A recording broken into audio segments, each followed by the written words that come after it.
But the thing is, this comparison about who is more fascist than the other, I think people still have in their mind that this is a Bernie Sanders style run where you're running through the Democratic Party primary. Dr. West is a third party candidate. He's running against Joe Biden and Donald Trump. So the focus shouldn't just be on how bad is Joe Biden. The focus should be on how bad are both of them. And I think some people are still stuck in that Bernie Sanders campaign style thinking. Hello, everybody. This is Glenn Loury. You've tuned in to The Glenn Show.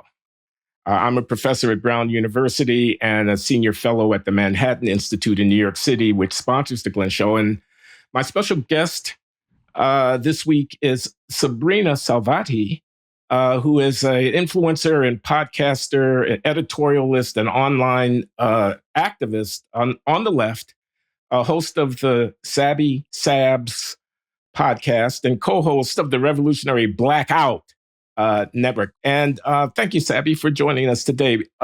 Along with Sabby is a familiar face to people who follow The Glenn Show, my wife, my lovely wife, LaJuan Loury, who is a big fan of Sabrina's and also a woman of the left. So it's 2 against 1 in this conversation, but I'm okay with that. It's 2 wonderful women against 1 awestruck guy. So thanks, Sabby. Thanks, LaJuan. Thank you so much for having me on. You're welcome. So I was just asking you, and you were explaining how long you've been doing your wonderful program, which a lot of people are watching. I mean, you have many tens of thousands of subscribers at YouTube. And I saw your interview with Cornel West, the presidential candidate, and he told you and us that he and his wife watch you religiously in the evenings when you do your broadcasts and whatnot. So I was just asking you to explain a little bit about how you got into this line of work. Well, there was a little event called Force the Vote Town Hall, popular push there on the left, where there were podcasters and activists that were asking members of the squad in Congress to force the vote against Nancy Pelosi for Medicare for All. So I was heavily tuned into left independent media. I was watching the Force the Vote town hall, and I was completely shocked that they weren't willing to force the vote against Nancy Pelosi, particularly because this comes straight from the DSA handbook. So some of the squad members are members of the DSA. After Force the Vote... That's the Democratic Socialists of America. Yeah. After Force the Vote, there was quite a bit of frustration, I think, on the left. There were those of us that said, even though we knew that it wasn't going to pass, Medicare for All wouldn't pass, that wasn't the point of the strategy. So there was a lot of rift about whether it was the right strategy or not. And I just found myself just very flustered. And so I did vent a lot, particularly on Facebook. And it was actually a friend of mine that reached out and said, I hear where you're coming from, but I don't think this is the platform for this. You should probably put this on YouTube. So at that point in time, like I already had a couple of vlogs that I did on YouTube. I also had higher education videos that I did because I was working in higher ed at the time as an academic advisor. So I used to give people tips about how to get into grad school, those types of videos. And so I said, okay, I probably should put this on YouTube. And that's actually how the show started. So I started off interviewing people that were a part of Force the Vote Town Hall, people who were activists, and those that were also running for office. And then it evolved into a interview/news show. So I started covering news as well. Why do you think the Democrats were not willing to bring that proposition to a vote on the floor of the House? From what I understand, they were specifically told not to do it. Apparently, we found this out later on. Apparently, there was a call that went out to left independent media that said, don't push this. They're not going to do it. I didn't know that at the time because I didn't have a show, but that was something that was revealed a couple of months ago, actually, this year. And I think that was a big part of it. Democrat leadership told them not to do it, that they can get other concessions, I guess, for their districts. I heard Cori Bush got something for her district. I never heard what that something was. But that is completely the opposite of the strategy of Justice Democrats. They were supposed to push back against Democrat establishment. They were supposed to implement those strategies from the DSA handbook. And that was the first sign when I saw that they were starting to cave towards Democrat establishment, and it's only increased since then. LaJuan, you have anything to say about that? So, Sabby, that's when that's about the same time I started walking away from the Democrats was their refusal to force the vote. And I'd had enough of the Young Turks uh, and their position on force the vote because I watched them. They're the ones who helped me get into left politics as well. And I just became very disappointed because I really thought that AOC and the squad, the fraud squad, was going to actually do something, and it did nothing. And that was I'm glad that that people like you and Jimmy Dore and were vocal in your positions all force the vote. It was very helpful to me as to why I needed to walk away from the Democrats. Okay, I'm an outsider here because I am not a democratic socialist and I'm not a Democrat. I'll be the devil's advocate here a little bit and just say a party is a coalition. It's got to manage a lot of different competing interests, even within its own ranks. And your squad members who didn't go along with the program might have been acclimating themselves to the realities of party politics. They may have been not wanting to let the best be the enemy of the good. They may have been biding their time. Isn't it a little bit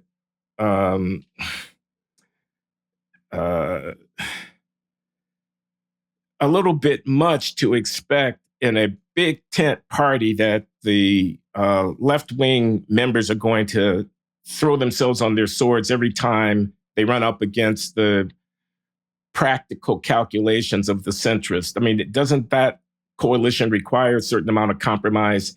And what do you guys actually want if you want to actually have some influence over the legislation that gets enacted into law in the Congress? I would say that was their assignment. Their assignment was to go in and to disrupt. Actually, the way it was described at the time was we're going to have a hostile takeover of the Democratic Party. That's how Justice Democrats was promoted. And in the beginning, some of them did do those things. When Trump was in office in the White House, that was actually when AOC won. Also, Rashida Tlaib, Ayanna Pressley, and Ilhan Omar. When AOC first came to Congress, she was protesting outside Nancy Pelosi's office, right? They were very vocal when they first came into Congress. But it was after Trump lost and Biden won, that was when I started to see a shift. And I said, they're not gonna push back against the Democratic Party. It's not even just force the vote, it's the way they voted on legislation. Democratic socialists are not supposed to be pro-war. They're not supposed to vote for legislation for war escalation. They voted to send the billions of dollars to Ukraine. Voting for the Iron Dome or voting present in reference to the Iron Dome. Then they became scabs, preventing the railroad workers from going on strike. These are completely against the principles of DSA. So I think that that's where a lot of the frustration comes from on the left is like they knew what their assignment was. They knew the task at hand. I think when they first assumed office in Congress, it was easier for them to push back because Donald Trump was the president. So it's easy to appear to be left when the president in the White House is a Republican. But when the president in the White House is a Democrat, that was when we started to see the shift. They don't even want to push back against Joe Biden. You know, the way that AOC quickly came out on Pod Save America and said she was endorsing Joe Biden, it goes against everything that they said that they would stand for.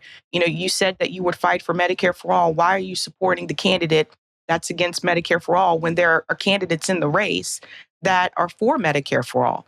So it's just, there's this big shift. I think they've turned into careerists. They want to protect their political career. That's really sad. Cori Bush, for example, was a huge disappointment because she comes from the activist space. So I figured out of all of them, she would really be the one to push the hardest. Then we hear rumblings from DC. Cori Bush isn't even allowed to talk about defund the police anymore. Her office apparently isn't allowed to speak to people. This, this type of bully mentality in partisan politics, it's terrible. And it really has to go. So I think the answer is to get away from this duopoly altogether. So I've been pushing and advocating for people to support independent and third party candidates. We know it's a far stretch. We know there's ballot access issues, but I will say the Green Party and the Libertarian Party have good ballot access. I think Libertarian Party has access in all 50 states. So I think that we have to change people's way of thinking and get people out of this two-party system and show them that there's other things that you can do. You can vote for other people, and I don't think there's anything wrong with that. And I reject the spoiler effect. I reject Cornel West is going to get Trump, or like they said, Jill Stein is the reason Hillary Clinton lost. I think Hillary Clinton lost because she ran a terrible campaign. She didn't appeal to poor and working class people. And I just think she's very elitist. And I think we're running into that again. And I think they know that Joe Biden is not doing a great job, but they're running cover for him in reference to the economy, which I've continued to debunk. But to see these progressive members just constantly defend Joe Biden, it's a real disappointment. Now, LaJuan and I watched the encounter, could put it capital T, capital E, between Jimmy Dore and Cornel West. And we also watched your coverage of the encounter. What the heck was going on there? It seemed to me like it was not exactly what was on the surface. Like there was something deeper kind of going on there. For people who may not have caught this, Jimmy Dore, the comedian and a podcaster and a notable public commentator from the left, took Cornel West to task because whereas Cornel West was quick to say that Donald Trump was a fascist, he pulled his punches when it came to talking about Joe Biden. Milquetoast neoliberal is as far as he would go. And Jimmy Dore was saying, man, what's up with that? You gotta call him like you see him. Biden is as much a fascist as Trump. And as a person who is not on the left, when I saw this, I said, this is a circular firing squad here. Am I wrong? I think that for people like Dr. West, and I showed this video recently about Jill Stein too, when they're talking about fascism, they're looking at the definition in reference to breaking the letter of the law, so to speak. So they're looking at it that way. So when they say that Donald Trump is fascist, they're thinking about like January 6th, like this possible insurrection, so to speak. So they don't see it the way that I see it. And to me, I said that this is where Dr. West and I disagree. I told him that both of them are fascists. They just do it in different ways. I think Donald Trump was more overt. I think Joe Biden is more covert. And I did give specific examples. But again, I think that people like Dr. West and Jill Stein, when they're thinking about fascism, they're thinking about it in reference to the law. Like, are you trying to break the law, so to speak? So like the January 6th. I think what was interesting to me, though, and I had to remind my audience of this, Jill Stein, when she was running against Hillary Clinton, also said in multiple interviews that Donald Trump was a fascist and Hillary Clinton was, milquetoast, like neoliberal. So I had to play that clip for people. And I said, why didn't we have a problem with that framing back then? And why do we have a problem with it now? And I think it's because people are less tolerant now that we've had Trump and we've had Biden, especially because of the economy. A lot of people are upset about that. But particularly on the left, there isn't much, the threshold is much higher today than it was before. So people are a lot more critical of Dr. West than they were of Jill Stein because of the betrayal of Bernie Sanders and the squad. So people are less trusting on the left today, and that's a big part of the problem. But I think that is where we do disagree. And I did explain that to Dr. West. I was like, I think they're both fascists there. But the thing is, this comparison about who is more fascist than the other, I think people still have in their mind that this is a Bernie Sanders style run where you're running through the Democratic Party primary. Dr. West is a third party candidate. He's running against Joe Biden and Donald Trump. So the focus shouldn't just be on how bad is Joe Biden. The focus should be on how bad are both of them. And I think some people are still stuck in that Bernie Sanders campaign style thinking. Okay. Well, I'd say, however bad, fascist is a very specific historical thing. I'm thinking about Italy in the 30s and 40s. I'm thinking about Germany. And I'm thinking the institutional framework of the United States. I think I heard Cornel West say this. We got a free press. We got an independent judiciary. We've got the right to assembly. We got a First Amendment, and so forth and so on. It's a little bit of a kind of exaggeration, isn't it, to object legitimately to deep state stuff or to vaccine mandates or to warmongering. A little bit of an exaggeration, isn't it, to liken that to fashion? It's a little bit like calling Bernie Sanders in 2016, "Oh, he's a Marxist," and we can't have a Marxist as our president. It's a pejorative. Where am I wrong? I think forcing people to take the jab against their will, I think that is an element of fascism, in my opinion. So I live in Okay. Massachusetts. My state was locked down. And for those that lived in the states that were not locked down, like my parents live in South Carolina, they were just as free as could be. So going to visit them was like, it felt like going to a different country because they didn't have all the restrictions we had here in Massachusetts. That was a very, very challenging time. And then on top of that, my employer and other people's employers, it was required that you had to get the jab in order to keep your job. That to me felt like an element of fascism. So there's those types of things. If you want to look back into Joe Biden's background and we talk about Joe Biden's political record, we talk about the crime bills, all those types of things. I think it's on both sides. But I think that when it comes to Dr. West, the comment that you made about free press, I would question: do we really have free press? A lot of people I know are being censored. They're being deplatformed. The gray zone has had multiple attacks. I know people that have been removed from PayPal, Venmo, Substack, Patreon. I don't know. I don't even know if we really do have free press anymore. And you can look at people like Julian Assange. It's like there's all these limitations in reference to what you can say. Even if we look at the Twitter files, so to speak, that revealed a lot of suppression. And it's one thing to suppress, but it's another thing to purposely deplatform people. Lee Camp just went through a whole list of issues that he had to deal with in reference to his content and how many times like he's been deplatformed. So I don't even know if we really have free press today. I think we have a free narrative. And I think that narrative comes from the State Department. Okay. Here's what I heard. I'm sorry, LaJuan, did you want to comment? I noticed that Garland Nixon had also been deplatformed or received a couple of strikes against his channel as well. I also noticed that uh, this is a different, it's not press related, but it is related to free speech. That there's a doctor, his name is Dr. Berg on YouTube, and he's very popular. He's his algorithm, the algorithms have changed to not support finding his videos anymore because he's helped a lot of people with their medical issues, and um, it's changed for him now. You can't even find him when you search for certain topics, such as the keto diet. So it's not just the press. Even here at this little humble effort, we've been slapped down with a warning from YouTube because we had somebody on who said something about transgender issues that they didn't like. And it was a perfectly sensible thing. You could disagree with it, but there was nothing hateful about what this guy was saying.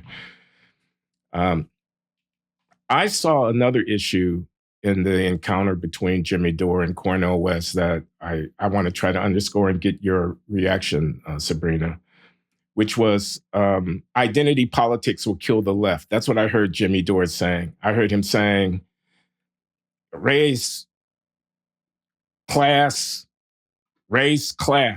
we should be with class. That's what I heard Jimmy Dore saying. And I heard Cornel saying, I'm a black man. I have a legacy. I have a tradition. I am never going to stop speaking up for the rights of my people and for the, vicious white supremacy and et cetera, et cetera. That's Cornel West, my friend. I've known him for 35 years, Cornel. But that's what I saw. What do you make of that? The issue I'm saying is there's a certain sentiment on the left that puts so much weight on the identity politics issues that it loses its way with respect to the fundamental economic structural questions that a progressive should have as their main thing.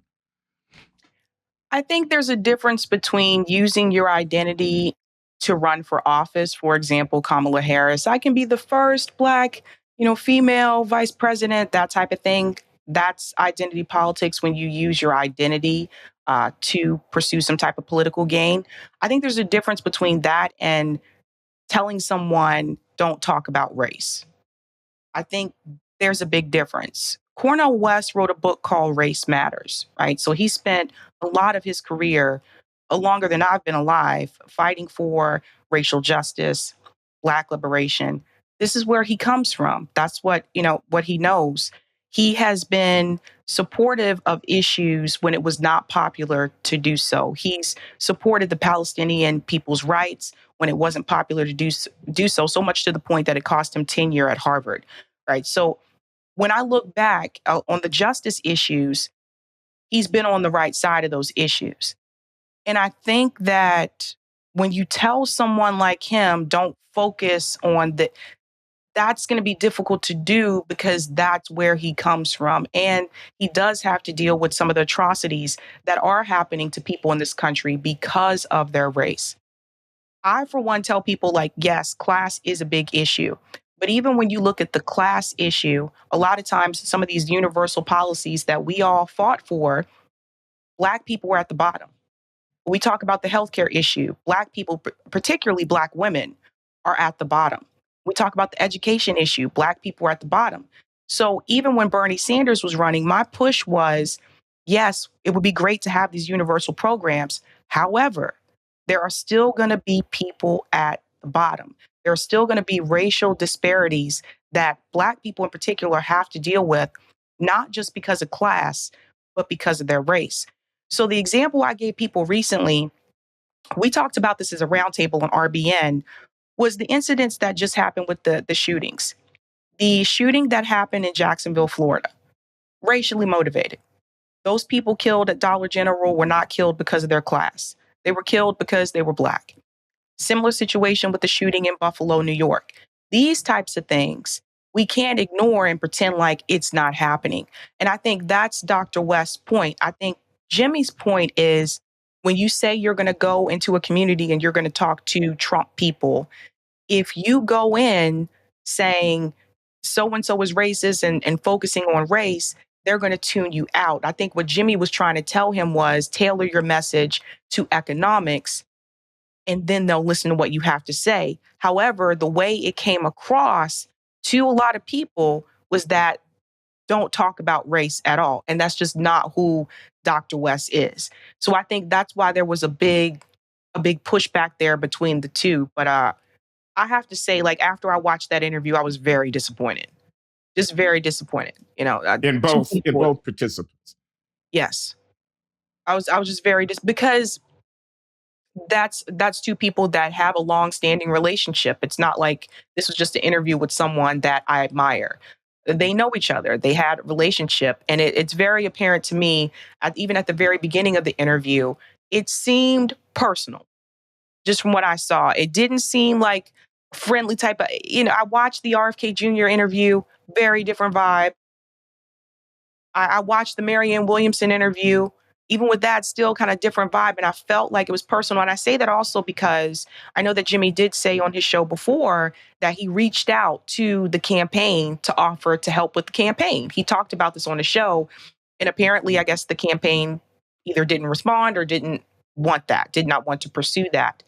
So I think sometimes if you're friends with someone and you're looking at a professional opportunity, because let's be real, if you're working with someone's campaign, that's still a professional gig there. sometimes we may think that because they're our friend, that they should want me to help them. They should say yes, like I want to be a part of your campaign. But I think Dr. West was looking at this from a perspective of, is this going to be helpful for the message that I'm trying to bring across to the people? That could be the possibility. I don't know.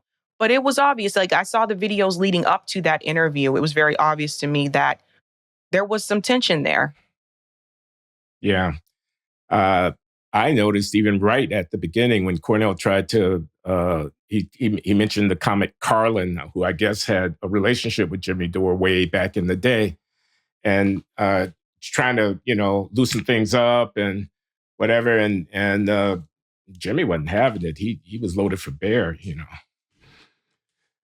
We went to see Jimmy Dore live in Hartford, Connecticut a few months ago. Yeah, I saw him here in Massachusetts in Northampton. Yeah. What did you think of the show? I thought it was funny. It was interesting. That was my first time seeing his stand up live. So I didn't realize that Steph also did comedy too. So like she His did like a wife. little stand up. Yeah, I didn't realize that. So she did the stand up piece. So it was really interesting. It was a packed house. But yeah, it's a totally different vibe than watching the show because they used to do like the stand up. I remember when they used to bring or what do you call it? They used to have the projector and they would actually put up news segments. I remember seeing videos of that on YouTube, but this was just strictly stand up. So it was pretty interesting. Oh, there was a free Julian Assange demonstration that spontaneously erupted outside of the comedy club in Hartford, in which my wife was happily participating. So, yes, free Julian Assange. Yes. Yeah, that is awesome. I saw that Chris Smalls actually just met with Julian Assange's father. I got a chance to meet his father and his brother months ago when they came here to Boston. So yeah, they're great people. let me ask you a question about Donald Trump. It's not really about Donald Trump, it's about his supporters. He loves the poorly educated, says the former president. And a lot of his enthusiastic support is coming from people who ought to be, shouldn't they, candidates for enrollment in a progressive, left of center, anti capitalist. These are people, working class people, these are farmers, these are laborers, et cetera. They happen to be white. Many of them are in the South. They vote Republican. What would a progressive movement do? What should it do, or can it do to appeal to such people? Or how is it that this quote unquote fascist Republican has managed to capture their imaginations? Sounds like somebody's asleep at the switch. They're going to have to focus on the economy. That's going to have to be the number one focus because I was talking about this the other day. The inflation rate has increased again. And Ro Khanna's doing a lot of interviews. He's on this press tour and he's telling people the economy's great. Joe Biden's doing a great job. He's done many things, but they're not telling people that the inflation rate has increased again. The child poverty rate has doubled. They're leaving that out as well. They're just talking about the infrastructure bill. The infrastructure bill is not putting money into people's pockets. It's not putting food on the table. Gas prices are still high for people. The grocery store prices have continued to increase. It seems like weekly for me. But you have to talk about those economic conditions and needs that people are dealing with today. So I think if someone went in with that message and said, I understand the economy is terrible, inflation's high, you're living paycheck to paycheck, they're going to have to focus on the economy. I've noticed with the Republican candidates so far, I see why Donald Trump has the lead that he has. Because even with Ron DeSantis, when he started out his campaign, he was focusing on, we're not going to deal with this and woke that. I'm like, the economy is bad. You should probably focus on that. Vivek, I don't know what's happening with Vivek. Vivek has dropped significantly in the polls. He seems to be kind of all over the place. He's like Donald Trump light or something like that. I think they need to focus on those core economic issues. And I feel like they're not doing that. And I think that's why part of the reason why Trump has the lead that he has. Also, I think a lot of these indictments actually increased Donald Trump's support, which I predicted that would happen. People would see him as a martyr and they would say, "Oh no, they're trying to get him," and his support would increase. But I don't see anyone else winning this race except for Donald Trump. You mean not the Republican nomination? You mean the full thing? The Republican nomination, I don't see Oh yeah, anyone winning yeah. after him. I think that's pretty clear. Was it at your show that I saw you a clip of some African Americans who were saying about Donald Trump, he's a nigger? You go through Yep. Fulton County Jail, you go through the lockup, man. You a brother, as far as I'm concerned. And there was one guy that had N-word for Trump, on his placard. Yep. So that's pretty Yes. interesting. This is something I think the Democratic Party is falling asleep at the wheel with this. If you do talk to more like working class Black people, poor Black people, some of them are starting to change their mind and support Donald Trump, not just because of the indictments, but that combined with the economy. So there's a big, I really do feel, and I've been saying this before, the Democratic Party, I think, has taken the Black vote for granted. And I think it's only a matter of time before they start to see that they don't have the Black vote anymore. I really think that's only, but the thing is, I think the Democratic Party they're trying to get to the point where they can rely on the Latino vote. I really think that's what they're trying to do because they see that they are losing support among Black voters. But the amount, 20% of African Americans said they support Donald Trump now compared Yeah, to 2020. That's crazy. I have a younger cousin, and he's a truck driver, and this was last year, and he said, "I I'm no longer happy with the Democrats.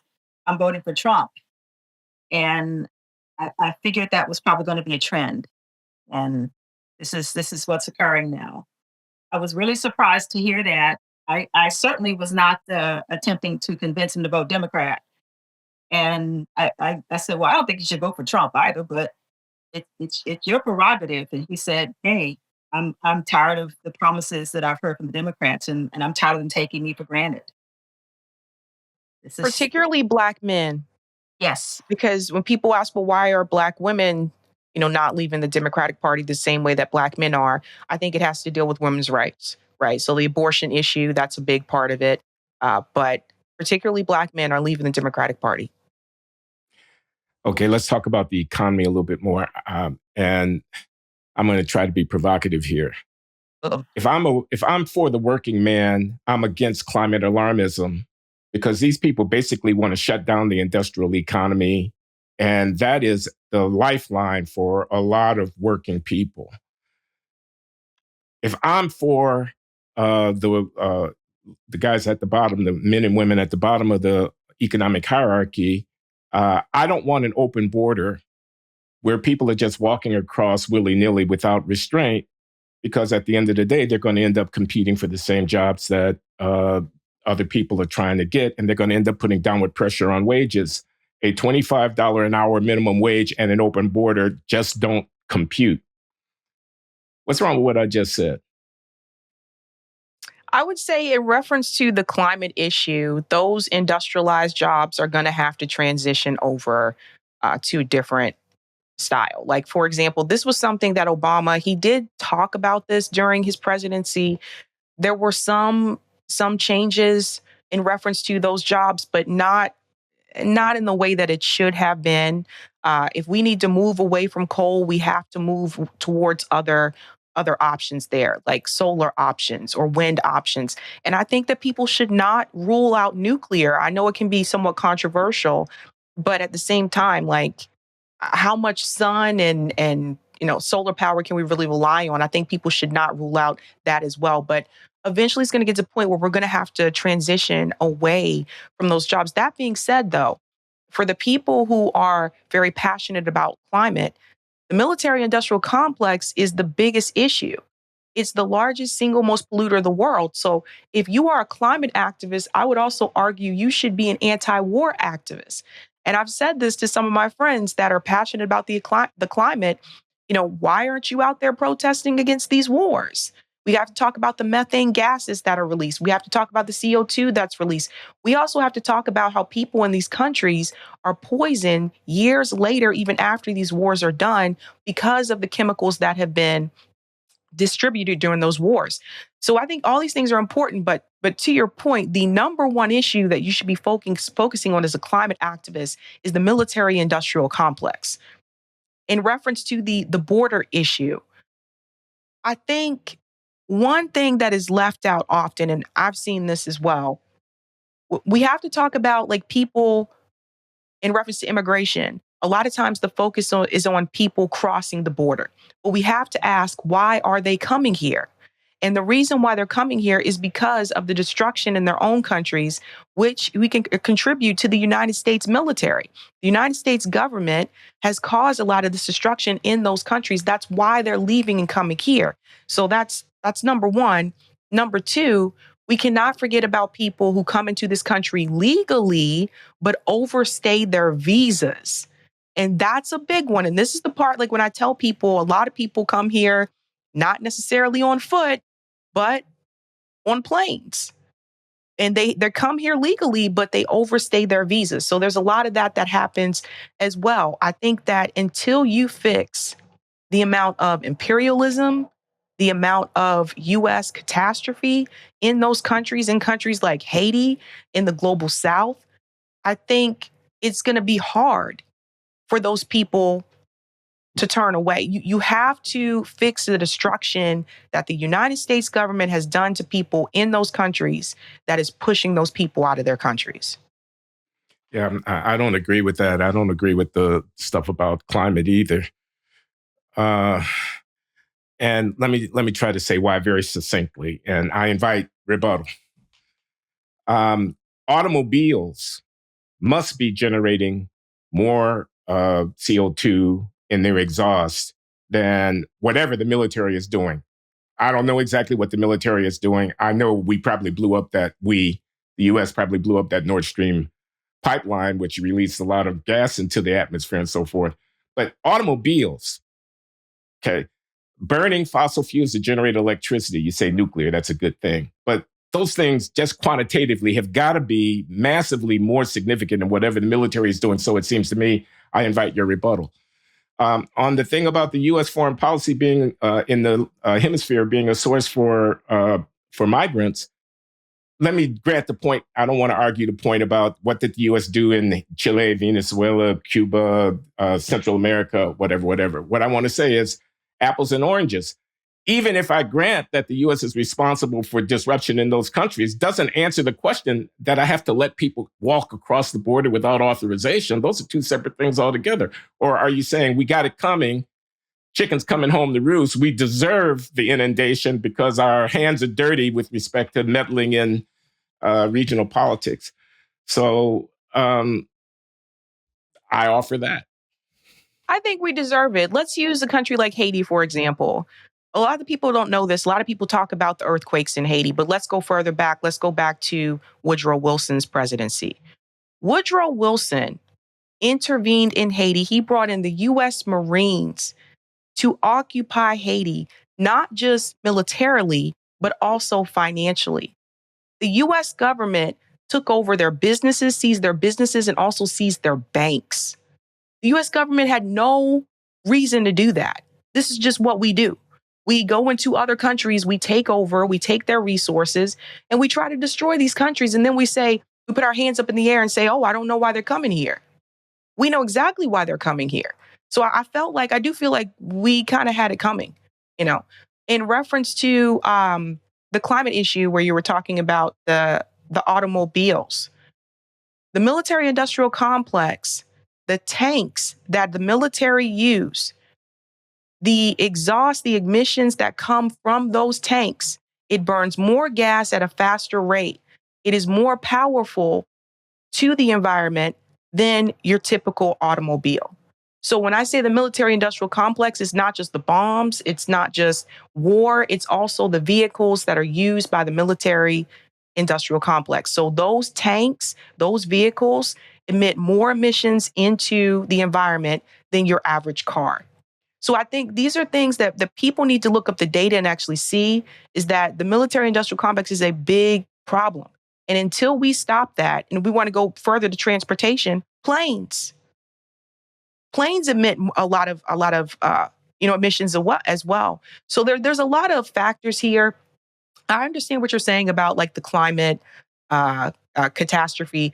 There is a push more for it. CNN was actually caught on camera by undercover investigator where they said that they were going to start pushing the whole climate issue. So I understand where you're coming from. I think some of it can be exaggerated, but I do think if you look at the data, like even if you look for NASA on NASA's site, if you look at the data, yes, the ocean it is getting warmer. And we have to pay attention to those things. So there are like climate issues. There are things that are happening. Naturally, that was just going to happen. But I think that the military industrial complex actually escalated those things.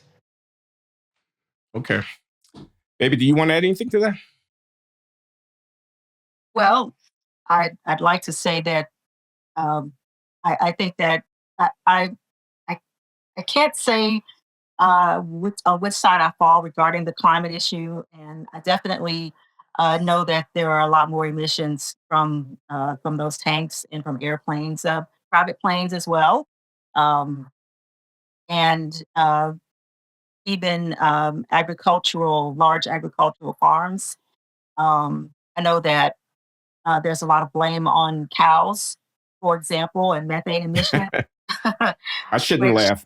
It's a serious issue, but cows. it is, but you have small farms that also have cows, and how much methane are they contributing? Are they really harming the climate from smaller farms versus these large scale farms with feedlots and um, and cattle that are unhealthy? So uh, it's really hard to distinguish what's really occurring and what's really impactful. So I do respect the fact that we do have to look at the military industrial complex with regard to emissions as well. Okay. The reason I moved forward in my chair is that I was going to bring up the great debate about capitalism versus socialism that I had with Professor Richard Wolff, noted Marxist economist. He's a very proud Marxist economist. I am not a Marxist economist. I'm a neoliberal economist. And we sat in the studio in New York City, and my lovely wife, LaJuan Loury, moderated this debate. And I'm going to stick my neck out here and ask her who she think won the debate. Oh gosh, you had to ask that, didn't you? I'm just trying to provoke Sabrina to expound on the relative merits. No, you can go ahead and say what you really think. I can take it. I can take it. Uh, well, I don't like to. First of all, with regard to debates, I don't like to say who won. Okay. I like to look at uh, each each side's points and who provided stronger points. But as far as winning, um, no, I think that Professor Wolf provided some strong points, and so did you. Um, I didn't necessarily agree with either one of you regarding the Fed, but uh, it was still a good debate. You both felt that the Fed was necessary, and I'm with Ron Paul. I don't think it is. She's with Ron Paul. Defund the Federal Reserve Bank of the United States of America. Okay, here's, Sabrina, is my argument in very, very brief. World War II ends. The Soviet Union occupies the east of Germany. The Western powers occupy the west of Germany. Fast forward 30 or 40 years, look at the economies of those two countries. The ones that were governed by socialism floundered. The ones that were in the embrace of capitalism prospered. Likewise, fast forward to 1949, 1950, 51, the conflict on the Korean Peninsula, the Chinese occupy in the north, the communist north, the 38th parallel, the democratic capitalist south. Fast forward another 30 or 40 years and look at what you see. You see a prospering society south of that parallel, and you see devastation north of that parallel. Centralized control over resources, the political allocation of economic resources doesn't lead to prosperity, it leads to poverty. And I'll stop, but just one more thing. China is a so-called communist country with a capitalist economy, and that's why they're growing rich.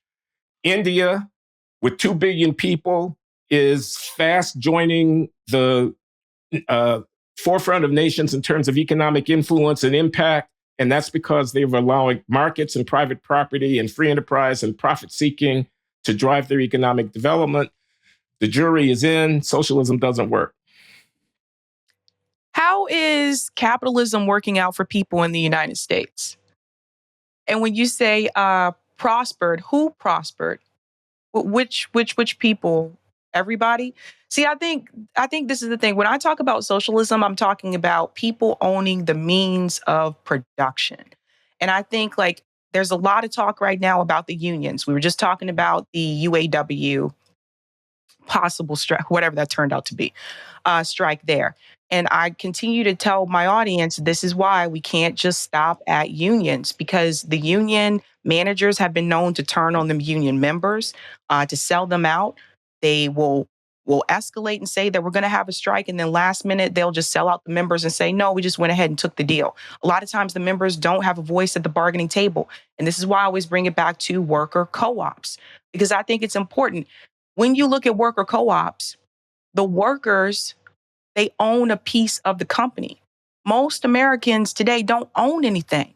And not even just the companies, but they don't own a home. They don't own a car. They don't, most people just don't own anything. So ownership has become a big problem in this country. And I think part of that has to do with, I'm going to go back to the '08 housing crisis. I still think it took us a long time to even level out after the '08 housing crisis. I think people were still struggling with that. And now here we go again. We're in another housing bubble where the housing prices again are ridiculous, especially here in Massachusetts. I'll use locally, for example. When we bought this house, that was during the pandemic when the interest rates decreased. They were dramatically low. We said, well, better do it now. If we would have waited till the next year, we would have not been able to buy a house. That's how significantly the housing prices have increased.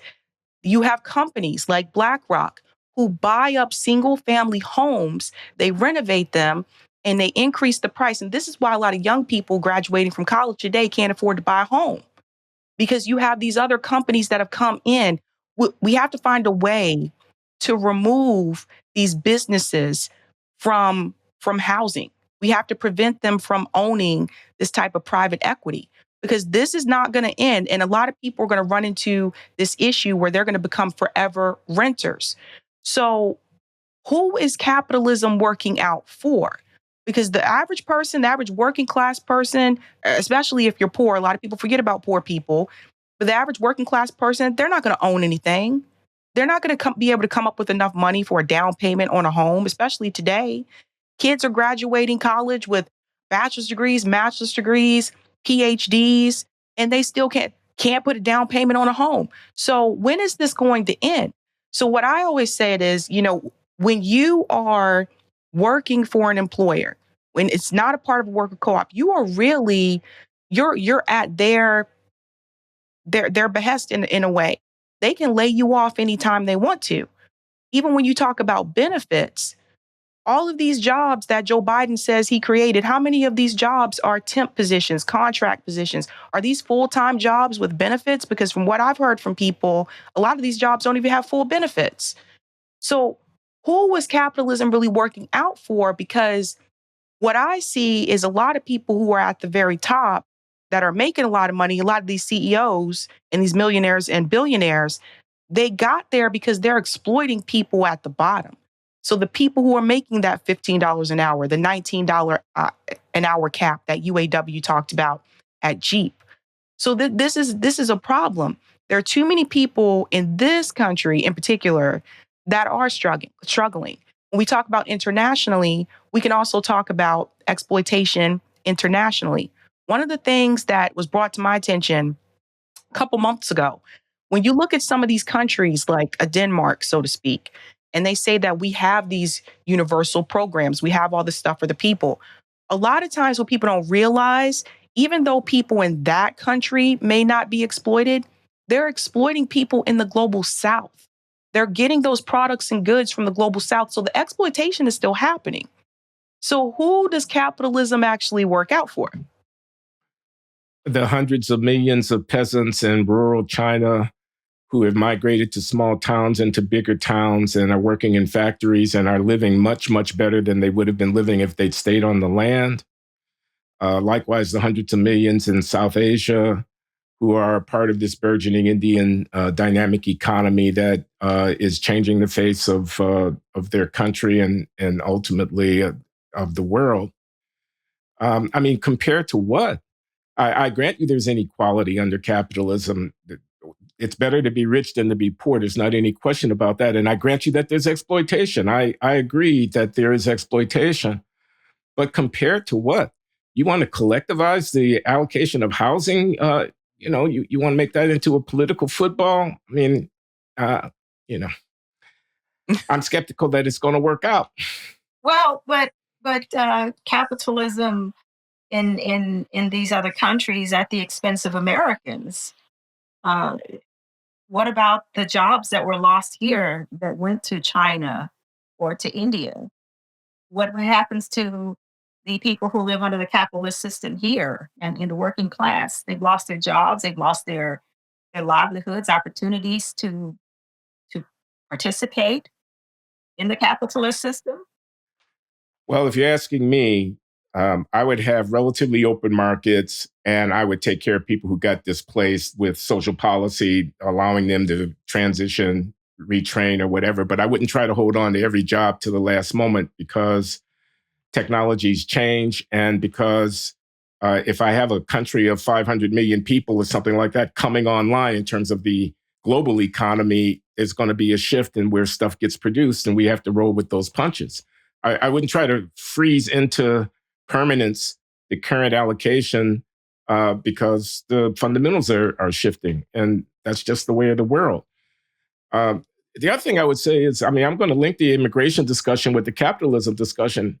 People are lining up to try to get into this terribly exploitative and horrific capitalist society because there's opportunity here. And that's because of capitalism. Well, that's because those countries that United States has effectively leveled. Uh, how many jobs are available there versus here? And some of those jobs, as former president of Mexico, Vicente Fox said, uh, they'll do those jobs that Americans won't do. Yes. Well, yeah, there is that. I'm not sure that's a bad thing, actually. It's not a bad thing, but I don't. I guess my problem is they're vilified for coming here, and they're accused of taking other Americans' jobs, but which Americans will really do those jobs?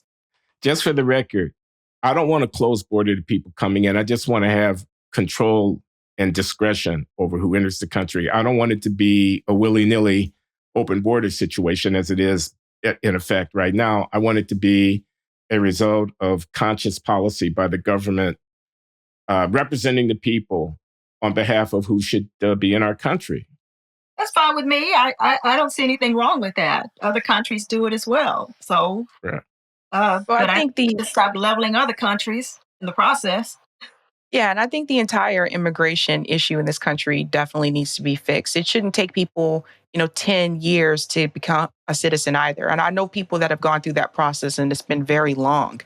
So it's to me, it's just the whole thing just needs to be fixed. But we have to remember in reference to the border, that's Kamala Harris's assignment. She is supposed to be in charge of the border and immigration. Okay. How's she doing? She is not doing a good job. Well, like she said, don't come. That's her solution. Don't come. Okay, we have a few minutes left. I won't talk about the cops. I won't talk about Cop City. I won't talk about defund the police. And I want to say the following thing. I don't know a whole lot about Cop City, Atlanta. I know they're trying to build a training facility and people are against it and there's a movement.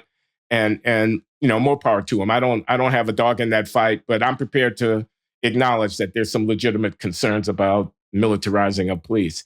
But defund the police with the level of personal violence and threat to property being as great as it is, especially for people with marginal resources. Of course, they don't want to be brutalized by racist cops. Of course. On the other hand, they want somebody to answer when they call 911, when they hear gunshots outside their place, when somebody jacks their car or robs them at gunpoint. Those are disproportionately Black people who are victimized. We want good policing, but we don't want no policing. Please tell me what is wrong with that? Because if you go with a microphone and you ask people on the street what they want, that's pretty much what they tell you. They don't want racist cops, but they want someone to answer when they call 911 because it can get pretty bad out here. But why is it getting pretty bad out here to begin with? This goes back to the poverty issue, right? So the homelessness rate has increased by 25%. Tent communities have popped up all across the country. It's not just a California problem anymore, right? So there's a lot of poverty. So a lot of crime is attached to poverty. Not all of it, but there is a lot of it that is. In reference to the police solving crime, police only solve 0.02% crime. So I don't even know what police are doing most of the time, but it doesn't seem like they're actually solving these crimes that are happening. Do police actually prevent crime? Did police prevent the shooting that happened at the Dollar General in Jacksonville, Florida? So what exactly are the police doing? People that deal with sexual assault cases, there are rape kits that are sitting in police departments that haven't even been tested. This is a common issue. What exactly do they do? And if you talk to people that live in those marginalized communities, particularly in the inner city, if you talk to people that live in like Baltimore, for example, they'll tell you if they call the police, first of all, how long does it take the police to show up in the first place? And then two, are the police actually there to solve any type of crime? Or did the police show up and actually harass the people who called the police in the first place? So it all depends. I've always said that police protect capital, police protect wealth. So if you're wealthy, the cops will probably have your back. They'll be there in a minute if somebody breaks into your house. But for poor people, or particularly poor Black people, the police aren't trying to help them. The police are trying to arrest them.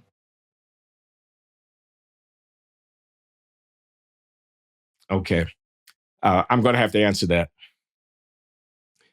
The issue is not, do the police prevent crimes that are happening? The issue is, how many more crimes would be happening if there weren't any police?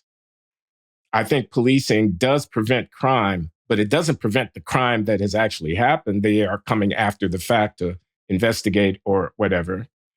But the fact that someone will be coming to investigate deters others from taking actions that are harmful, but that they know will get them into trouble. A world without policing is the world that I want to imagine. No police. Everybody knows there's no police. There's more weapons on the street. There's more interpersonal violence. There's less security of property. It's a wild kingdom. It is going to invite vigilantism. It's going to be every person for himself. I don't know where you are on the Second Amendment, but a world without police is a world where the Second Amendment is going to get exploited heavily by people because it'll be on them to protect themselves and so forth and so on. I don't know why that's a world that we should welcome. Better policing, not no policing. Well, I Anyway. think the entire tree is rotten. And you have to pull up the tree by the root. You can't just remove a couple of branches, which is what reform is. Removing a couple of branches and hoping that the tree will improve. We've had like police reform. They've implemented body cams. Police officers just turned the body cameras off. So I think the entire system needs to be torn down and rebuilt into something else. So, for example, traffic stops. I do not think police officers should make traffic stops. You can actually have someone else do that. Mental health crisis issues. Police officers should not go to those. They don't know how to deal with someone that is mentally ill. They're not trained to do that. But there are social workers that are trained to deal with people that have mental illness. So there are other areas and aspects in reference to some of these crimes that do happen where there are other people that are more trained to do that instead of the police. But again, when we talk about a lot of these crimes that happen, are they really solving these crimes? And I think I get what you're saying. Like, You feel that crime will escalate if people know there's a world without any police. I Right. understand where you're coming from with that. But again, I want to know why they're not solving some of these crimes. A lot of them, most of them are not solved. Okay. Um, I'm going to broach another issue: the war in Ukraine. Vladimir Putin is the Hitler of our time. We must, as long as it takes, uh, hundreds of billions of dollars. I have heard you opine on that, Sabby, and I wonder if you wouldn't be willing to share some of that with the Glenn Show audience here, because I have a lot of common ground with you on that. Right. We should not be giving money to Ukraine. The billions of dollars that has gone out to the door to Ukraine is ridiculous. We have a defense budget that's over $800 billion. We can decrease that, I believe. But this, honestly, we should not be involved in. What people have to understand is this war was escalated by NATO. They wanted a proxy war. I really believe that this is not about protecting the Ukrainian people. And I'll give an example that just happened recently. The Biden administration approved to send uranium shells to Ukraine for them to fight against Russia. What people have to understand with that is that uranium shells actually cause other health issues for people in the area, such as cancer and birth defects, even for years after the wars have ended. That's not saving Ukrainian people's lives. It is a big, big problem. Number three, in reference to Vladimir Putin, I have criticisms of Vladimir Putin as well. I don't think he should have invaded, but I'll also say there was a call for negotiation of peace earlier on, and the United States government and NATO did not want to approve that peace because they wanted the war. So people have to understand this is not about protecting Ukraine. This is about a possible regime change to remove Vladimir Putin in Russia. That, in my opinion, is what I've seen is the US goal. That's their ultimate thing, is to stop Russia, to weaken Russia. And they're already looking at China. We are basically having a government that has just become war hawks. If they're not looking at Russia, they're looking at China. And why is that? Economic reasons, from what I've seen. China is doing very well economically. Last I saw, they've almost eradicated homelessness in China. Russia actually is doing well economically, even after the sanctions that were implemented on them by the US government. Russia actually was not hurt the way that other countries were when they implemented those sanctions. So we talked about the heating crisis in the UK. We talked about the energy issues in Germany. We talked about the food scarcity in North Korea. All these things that happen like a domino effect after they put the sanctions on Russia, because a lot of countries depend on that fertilizer coming from Russia. So the thing is this: mainstream media is constantly going to make you think that Vladimir Putin, Russia is the enemy. They're not going to tell you what happened prior to this, the prior, offers of peace negotiation. They're going to make it seem like the US is in this fight, NATO's in this fight to help people in Ukraine, and that Ukraine are the good guys, and that we have to stay in it for as long as it takes. And if you believe that, I want you to know that you are possibly looking at another Afghanistan, another 20-year conflict. And the American people need to start pushing back on these types of escalations and these proxy wars. Thank you. I am not going to try to rebut that because I don't want to. What I do want is to give my lovely wife, LaJuan, an opportunity, if she chooses, to offer some final words before we close out. Sabby, I'd just like to say to you that you and my husband have a few things in common, and the most common phrase I've heard from the both of you is "nobody's coming to save us." Um, he would say that a lot when we were arguing about certain issues, and that would make me angry. And then I started realizing that yeah, nobody's coming to save us. And then when you said it, I said, well, she's made it clear that no one's coming to save us. So I do agree with both of you. Thank you. I also want to ask you. I watched your assessment of the Bree and Kyle and Crystal uh, debate, and I have to agree with you. I was pulling my hair out listening to both Kyle and Crystal when they used to be so much more progressive just a few years ago. Um, and to see how Kyle disrespected Rihanna so much. How do you deal with that if you're disrespected by a guest? It's tricky because I have to keep my cool. Because if I don't keep my cool, then people, the trolls come out online, and people will say, "Oh, she's this angry woman," and then you get the angry black woman trope, which is that happened to Bree when she debated Sam Cedar about force the vote. The trolls came out on Twitter and they said she's angry woman, rah, like that kind of thing. So it's tricky because I have to maintain my cool, but at the same time, I have to be assertive and get my point across without yelling and interjecting. And I think that's what some people may not understand. When I interviewed Peter Dow last night, some people tried not to look at the chat. Some people in the chat were like, interrupt, break up him, destroy him. No, that's not who I am. And I don't think that you need to converse with people in that way to get your point across. I think that you can push back without yelling at people and screaming and saying tear their head off. Also, too, the way that I would be looked at doing that versus the way that someone like a Crystal and Kyle doing that is very different. And people have to understand that in this particular space. I was disappointed. I didn't understand why it was 2 against 1. That was odd to me. Although I think Bree held her own. I think she did a really great job with that debate.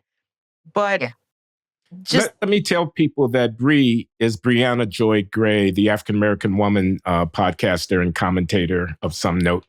Anyway, go ahead. I didn't mean to interrupt you. Yeah, just the lack of disrespect. It just came across as really disrespectful for me. The constant interruptions and just wanting to be heard. But the reality is, I think a lot of us that watch left independent media for a long time, we see the writing on the wall. After Trump lost and Joe Biden won, some of these channels that did really well during the Bernie campaigns, started asking like, what am I going to do now? Like, where's this money going to come from? And some of them have started to pivot towards, supporting these establishment Democrats they told us to fight back against. They've done the same thing that the squad has done. They're just following the money. And I think money changed them. Be honest. I concur. I concur. Okay. I think that's an appropriate final word. This has been a special edition of The Glenn Show. My wife has joined us for the first time, and that's an exciting development. More to come. And our special guest has been Sabrina Salvati of Sabby Sab's podcast, an African-American woman of high intelligence and eloquence, who is a woman of the left. And I'm happy to have her as a guest on the show. So thanks, Sabby. Thank you so much.